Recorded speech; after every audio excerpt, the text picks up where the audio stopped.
নমস্কার বন্ধুরা, আমি শিলিগুড়ি থেকে বীণাপাণি শিল্পী।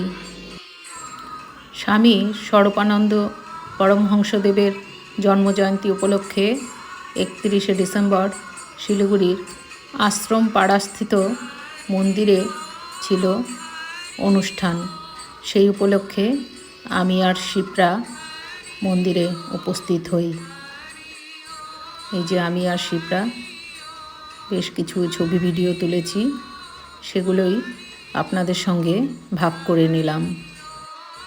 দুপুরে ছিল প্রসাদের ব্যবস্থা, সকলে প্রসাদ গ্রহণ করছেন, আমরাও প্রসাদ নিলাম।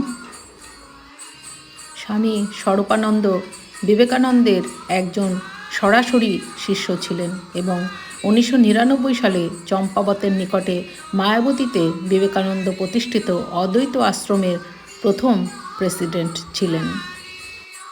আমাদের বাড়ির ছাদের মাসিক অনুষ্ঠানে লক্ষ্মী সরকার এবার স্বামী স্বরূপানন্দের জন্মজয়ন্তী উপলক্ষে বেশ কয়েকটি সঙ্গীত পরিবেশন করে।